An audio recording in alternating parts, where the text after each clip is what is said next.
Waalaikumsalam warahmatullahi Yang terhormat Ibu Kepala Sekolah beserta Dewan Guru dan staf, terima kasih sudah menyempatkan waktunya untuk hadir di acara pengimbasan pembelajaran mendalam.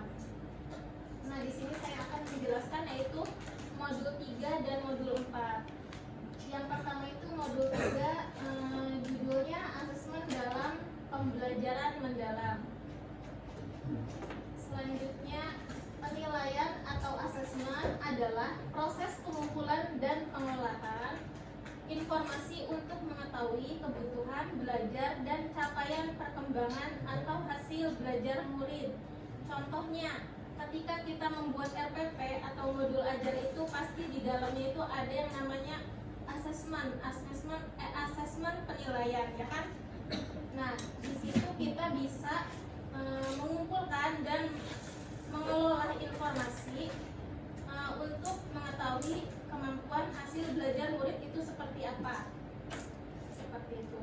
Dan asesmen dapat menggunakan beragam teknik dan atau instrumen penilaian yang sesuai dengan tujuan belajar. Nah, jadi kita itu di dalam modul ajar itu pasti berbeda-beda dalam membuat instrumen penilaian, ya.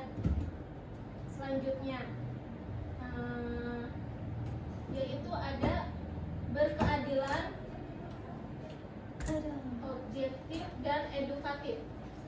Nah, prinsip asesmen ini ada 3: berkeadilan, objektif, dan edukatif. Berkeadilan adalah pendidik melakukan penilaian yang tidak bias oleh latar belakang, identitas, atau kebutuhan khusus peserta didik. Selanjutnya yaitu ada objektif. Nah, objektif ini adalah penilaian yang didasarkan pada informasi faktual atas pencapaian perkembangan atau hasil belajar peserta didik. Yang ketiga yaitu ada edukatif, yaitu penilaian yang hasilnya digunakan sebagai umpan balik bagi peserta didik, bagi pendidik, peserta didik, dan orang tua untuk meningkatkan proses pembelajaran dan hasil belajar. Selanjutnya yaitu asesmen pada pembelajaran mendalam.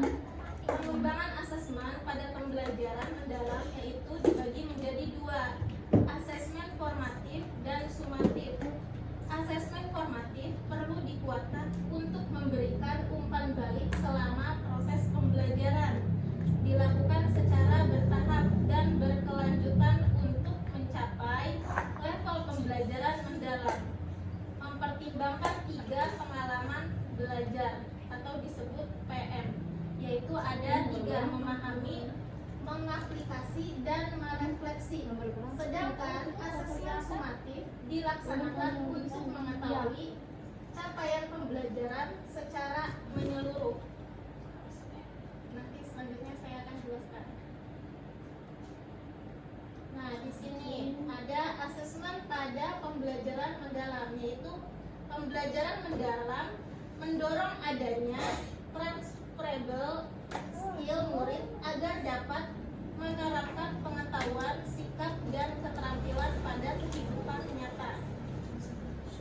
Nah, asesmen ini bertujuan untuk yang pertama, memahami sejauh mana kedalaman pemahaman telah dicapai. Yang kedua, merancang aktivitas belajar yang mendorong murid untuk nilai ke tingkat pemahaman yang lebih kompleks. Yang ketiga yaitu memberikan umpan balik yang lebih tepat sasaran berdasarkan level pemahamannya.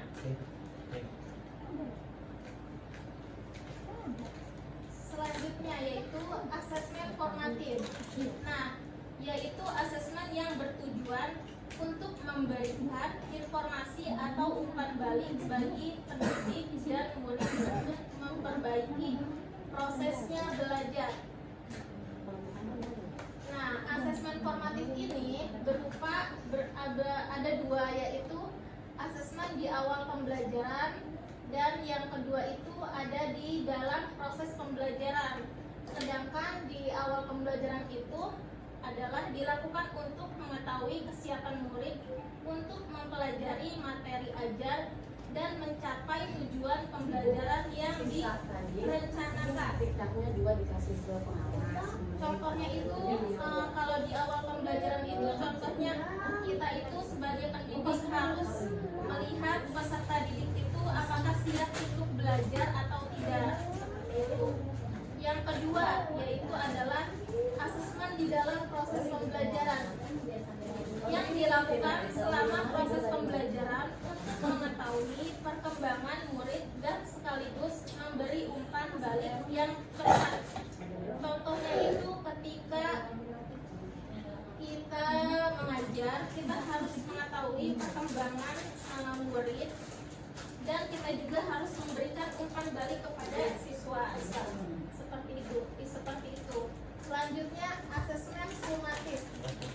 Asesmen yang dilakukan untuk memastikan ketercapaian tujuan pembelajaran. Pada jenjang pendidikan dasar dan menengah, asesmen ini bertujuan untuk menilai pencapaian hasil belajar murid. Sebagai dasar penentuan, yang pertama itu ada kenaikan kelas dan yang kedua itu kelulusan dari satuan pendidik.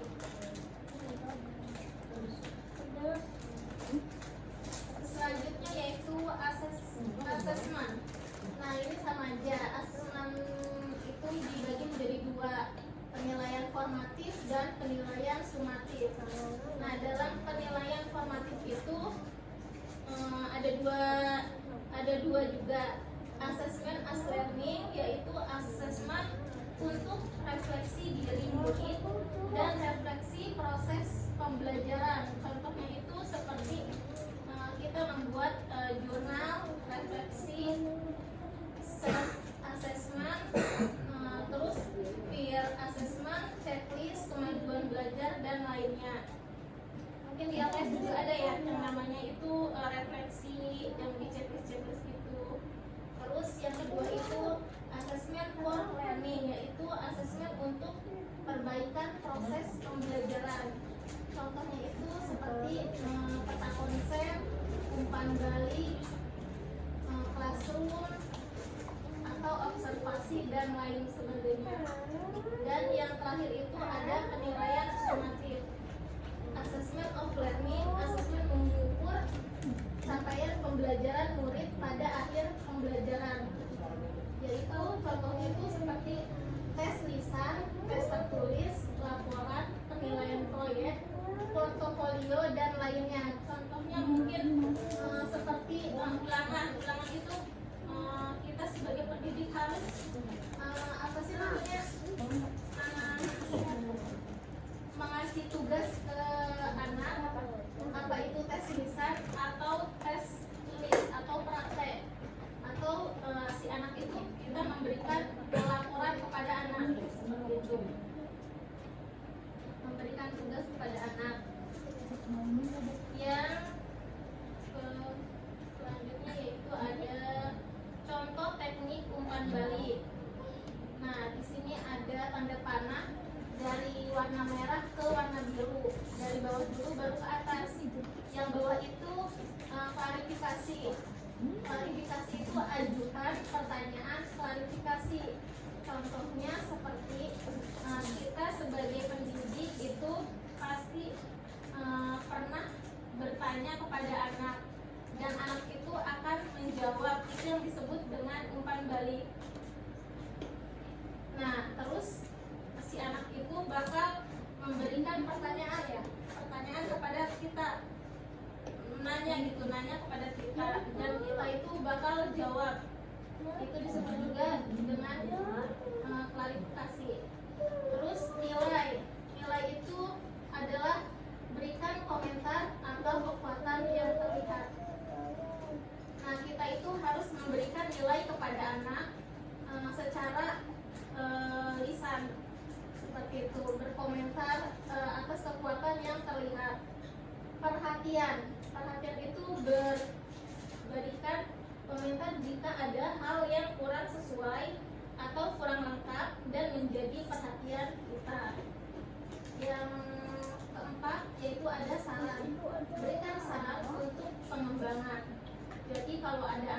kemudian apa ya? Jadi kalau ada siswa yang apa ya bukan? Itu apa itu?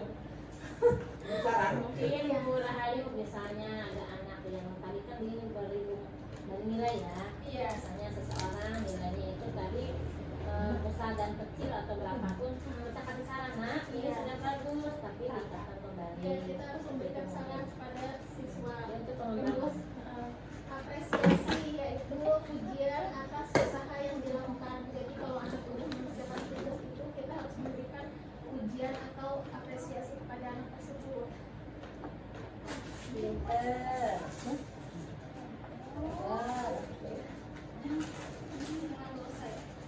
Terus selanjutnya itu masuk ke dalam modul 4 yaitu prinsip pembelajaran mendalam. Nah, prinsip pembelajaran mendalam mungkin ini juga sudah dijelaskan dengan yang kemarin ya Bu. Ada ya. Ada pembelajaran mendalam. Pembelajaran mendalam itu ada dimensi profil lulusan, prinsip pembelajaran, pengalaman belajar, dan kerangka pembelajaran. Nah, dalam pembelajaran mendalam ini ada yang biru-biru itu yang warna biru ini yang biru lagi. Yang warna putih ini menunjukkan ke angka putih, yaitu ada keimanan dan ketakwaan ya. Terus ada apa lagi juga tulisan Prinsip pembelajaran bisa di zoom nggak soalnya? kewargaan, terus aktivitas ya, kreativitas. Itu yang dipenting sama apa enggak? Itu profil lulusan yang 8 profil. Iya, dimensi profil lulusan Yang di dalamnya 8 di luarnya itu prinsip pembelajaran. Terus udah Bu ya. Yang kuning itu Yang pengalaman hijau, belajar. yang biru ini ada bermakna, mengembirakan dan berkesadaran. Yang warna krim ini adalah merefleksi, memahami dan mengaplikasi. Yang warna biru tua yaitu pemanfaatan digital, lingkungan pembelajaran, praktis pedagogis dan kemitraan pembelajaran.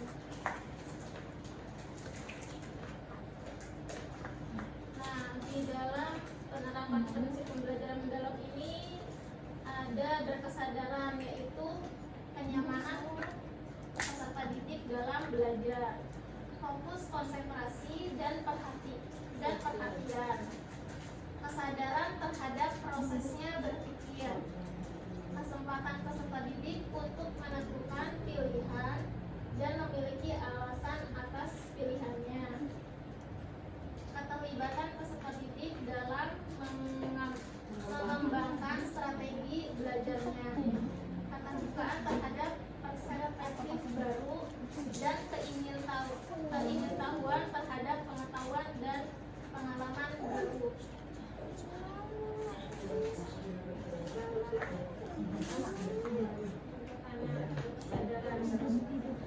Ada sesi pertanyaan berikutnya. Bermakna yaitu kontekstual dan atau relevan dengan kehidupan nyata. Keterlibatan peserta didik berperan dalam pemecahan masalah atau isu terdekat di kehidupan nyata. Yang ketiga yaitu keterkaitan dengan pengalaman sebelumnya.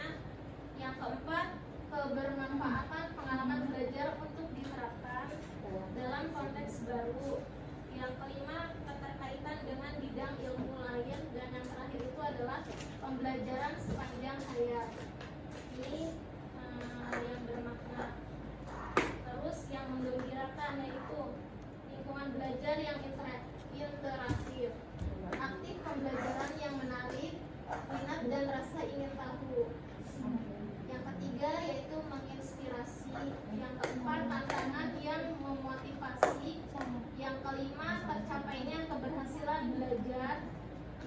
terakhir memberikan ruang untuk prakarsa kreativitas sesuai dengan bakat, minat dan perkembangan.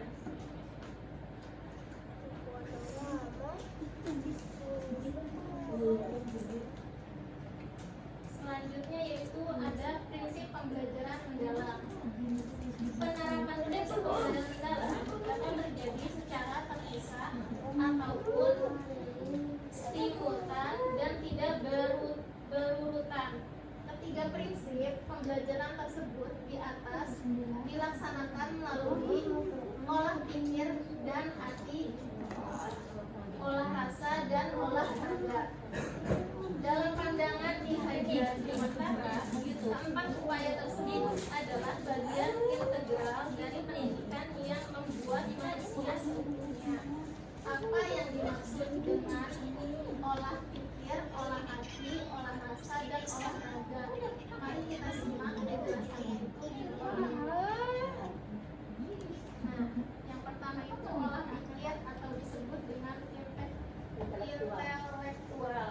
Olah pikir adalah proses pendidikan yang berfokus pada pengesahan akal budi dan kemampuan kognitif, seperti kemampuan untuk memahami, menganalisa, dan memecahkan masalah. Dengan demikian, olah pikir akan membuahkan kecerdasan inteleks, nalar kritis, dan nalar penyelesaian masalah untuk menghasilkan pengetahuan dan penalaran dalam berbagai disiplin dan bidang ilmu. Yang kedua ada olah hati atau disebut dengan etika. Olah hati adalah proses pendidikan untuk mengasah kepekaan, batin, membentuk budi pekerti, serta menanamkan nilai-nilai moral dan spiritual. Olah hati berfokus pada pengembangan aspek emosional, etika, dan spiritual serta ditambah sehingga orang mampu memahami perasaan, memiliki empati dan menjalankan kehidupan dengan berdasarkan kebenaran, kejujuran dan kebijakan. Nah, melalui olah hati, peserta didik diarahkan untuk mengenal dan memahami nilai-nilai kebaikan. Yang kedua itu membentuk kesadaran diri akan tanggung jawab moral. Yang ketiga yaitu menumbuhkan sikap saling menghormati dan peduli terhadap orang lain. Yang terakhir mengembangkan kepekaan spiritual sebagai landasan kehidupan.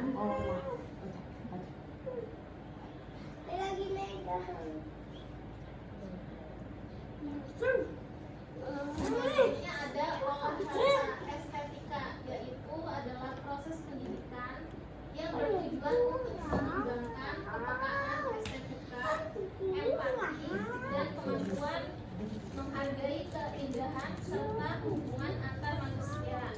Peserta didik diajak untuk mengapresiasi keindahan dalam seni, budaya, dan alam sebagai sarana memperhalus perasaan dan jiwa. Olah rasa membantu peserta didik memahami dan menghargai perasaan orang lain sehingga terciptanya itu hubungan sosial yang harmonis. Dengan mengasah rasa, seseorang dapat lebih peka terhadap nilai-nilai moral, spiritual, dan kebenaran, menciptakan keharmonisan dalam hidup. Yang terakhir yaitu ada olahraga atau disebut dengan kinestetik. Olahraga adalah bagian dari pendidikan yang bertujuan untuk menjaga dan meningkatkan kesehatan fisik, kekuatan tubuh, serta membentuk karakter melalui kegiatan jasmani. Olahraga tidak hanya berfokus pada kebugaran fisik, tetapi juga pada pengembangan disiplin, ketangguhan, dan kerjasama yang diperlukan untuk mendukung pendidikan holistik. Behavior dewasa percaya bahwa kesehatan fisik harus seimbang dengan kesehatan mental, emosional, dan spiritual. Olahraga membantu menciptakan harmoni antara tubuh dan jiwa. Selanjutnya yaitu terima kasih. Bapak Ibu, apakah ada yang bertanya? Silakan kasih pertanyaan dibuka. Kasih pertanyaan dibuka. Oh iya, saya mau nanya, tadi saya melihat ada asesmen formatif sama sumatif. Apa sih fungsinya dalam pembelajaran mendalam ini? Ada asesmen formatif dan sumatif. Yang ini. Formatif dan Nanti nanyanya apa fungsinya? Fungsi dalam asesmen formatif. mendalam apa? Saya hanya secara dibaca. Kalau formatif untuk mengetahui kesiapan diri boleh Ibu bantu jawab?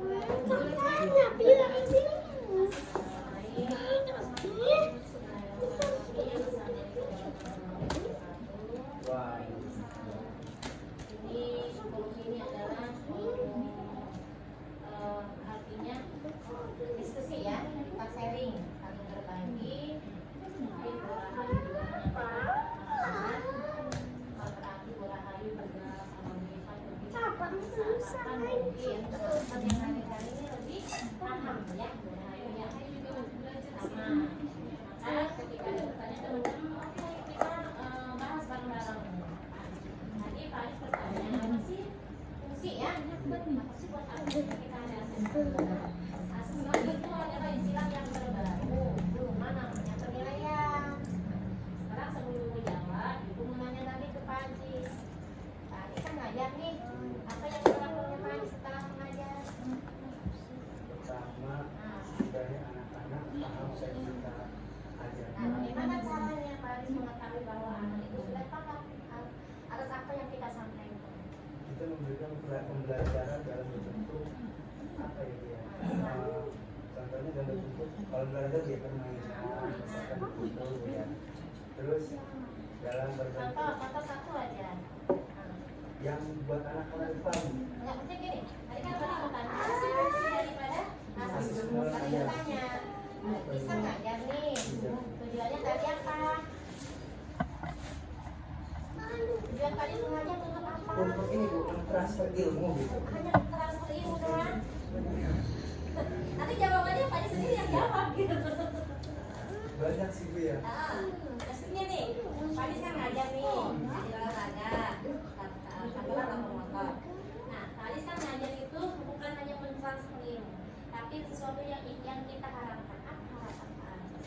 Setelah mengajar tentang motor, misalnya, apa yang diharapkan yang diinginkan oleh Pak Aris? Anak-anak sendiri paham bu. Nah, paham apa yang kita ajarkan. Bagaimana caranya supaya Pak Aris tahu nih anak ini si A, si B sudah paham? Bagaimana caranya Pak Aris? Dengan cara apa? Dengan cara kita memberikan apa ya? Apa? Kan materi sudah disampaikan nih, ya? Nah, materi kan sudah kita sampaikan. Tujuannya jelas. Selain informasi yang dapat transfer, selain itu tujuannya ingin mencapai tujuan hari ini nih pembelajaran kami harus sesuai. Misalnya anak di dalam waktu anak bagaimana caranya supaya saya bisa sejauh mana nih anak paham, maka harus melakukan itu jawabannya. Bukan perencanaan materi dan sejauh mana di posisi pahamilah adalah adanya asesmen. Ada asesmen di awal pembelajaran. Kalau di awal pembelajaran kita kenal namanya dengan screen test atau itu tadi asesmen ya. Hadis mau nih, seorang guru harus kalau mau masuk ke pembelajaran dalam harus suatu asesmen diagnosis tentang jalan santai. Pertanyaan-pertanyaan yang berhubungan dengan itu. Jalan santai itu apa? Buatlah pertanyaan bersama kalau kan anak-anak belum tahu nih, ya kan? Nah, masuk ke materi. Nanti Pak Adis kasih lah itu asesmennya waktu di pretest nilainya betul 3. Setelah kita kasih pembelajaran, kasih praktek, ternyata anak 10. Berarti itu berarti aku itu fungsinya untuk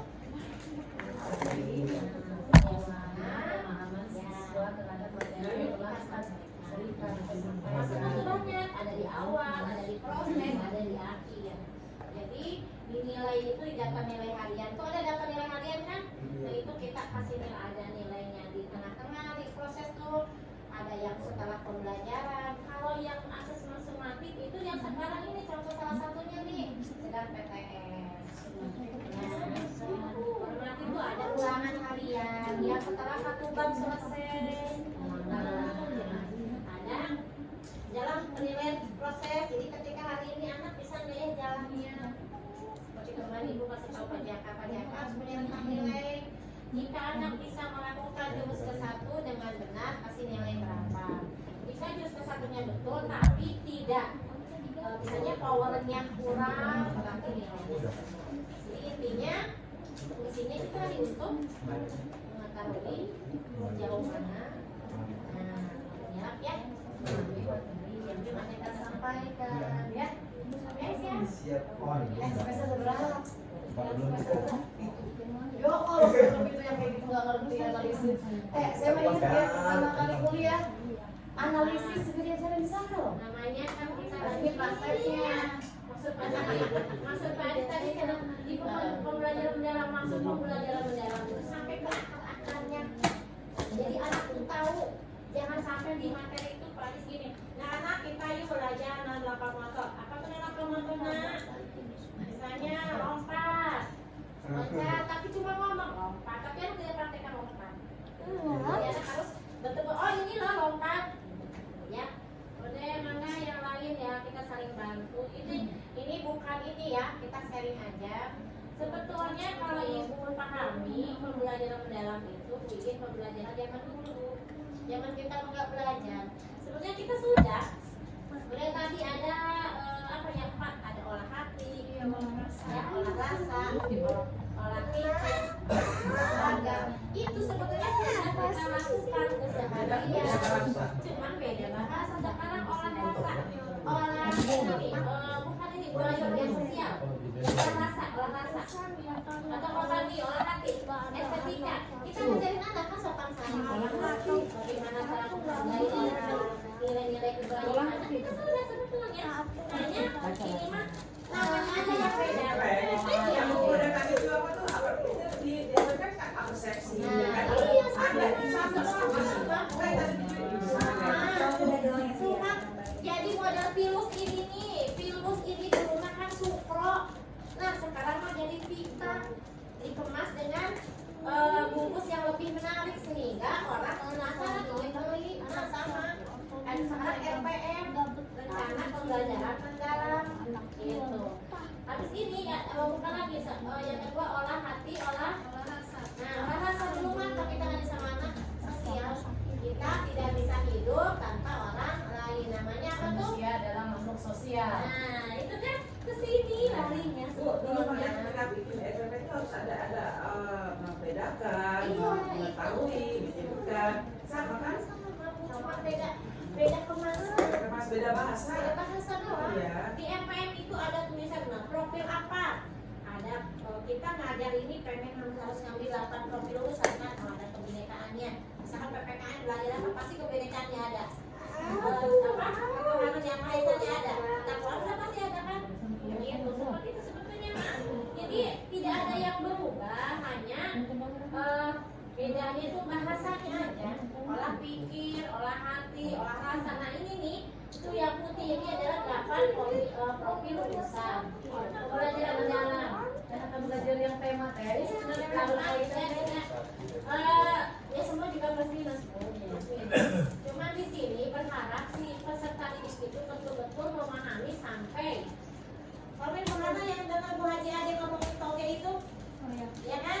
Nah itu kan toge kita kemarin Bu Haji sebetulnya udah betul mendalam, cuma belum sampai akarnya. Anak belum merasakan bagaimana sih dasar toge. Kata Bu Haji Ade tuh kalau udah ditanam togenya sudah dipanen sampai 1 minggu sudah diukur oh ternyata pertumbuhan seperti ini ya. Nah itu dipanen bareng-bareng, katanya dimasak, anak masak. Nah itulah rasa kauget. Belum sampai masak kan, ya rame lagi. Itu kadang di kelas Biji ya Pina. punya apa tuh kemarin? Ekobrik. Ekobrik. Nah ekobrik jangan hanya sampai masukin ke botol, Tapi dijadikan sesuatu. tapi jadi ke sesuatu. Untuk apa nih ekobriknya? Waktu kelas 2 yang angkatan siapa? Angkatan Ica. Itu jadi cuma satu doang, itu jadi meja, tapi namanya anak-anak di Enggak, kalau ibu pengennya sini tuh, yang lain kan buat tuh Iya. SDN, Serang, baru dari ekobrik gitu. Itu sampai sampai cuma jadi mendalam. meja, tapi ya dimainin sama anak. Terus misalnya di kelas 3 ada apa tuh Pak? Kelas 3 ada apa yang sekira-kiranya bisa dijadikan kokurikuler? Ekobrik bagus. Atau kayak gitu, dan Enggak, jago. kelas 3. Bapak di kelas 3 kan ada kokurikuler nih. Nah, Bapak sudah kan nih kokurikulernya? Udah, kemarin tuh apa ya? Nanam pohon. Maksudnya Pelajaran yang pelajaran dalam dalam baiknya kan. Maksudnya kokurikuler apa di kelas 3 yang sudah? Yang sudah ya. Dan lupa jadinya. Per itu ya apa? Ngelukis pot. Nah itu. Melukis ruang ini kan di situ bisa dikasih isi peniru kan? Ada pelajaran apa? Seni rupanya itu Seni budaya, menggambarnya. ya. Nah, sebetulnya kita Terus buat menanam pohon juga, pohon apa aja nanam pohon. Masukin tanahnya, komposnya kayak gitu. dan pada bikin belum program kokurikulernya? Belum. Soalnya diminta di KSP. Ya minimal satu Iya. siapa maksudnya dibagi. Nanti kan di KSP itu ada lampiran satu RPP, RPM. Kalau RPM ibu akan minta yang antara Burahayu dengan Lipa. Yang kedua siapa yang siap membuat kokurikuler? Karena itu harus kita lampirkan di KSP-nya. Kalau program PJOK ibu minta satu KJIS, PJOK, PAI. Kalau guru kelas itu babonnya aja. Kalau yang memang sudah ada terisi nggak apa-apa. Nanti karena ini sifatnya permapel, jadi dibagi aja. Kelas 1 mau apa, misalkan bikin bahasa, berarti kelas 3 jangan bahasa lagi programnya.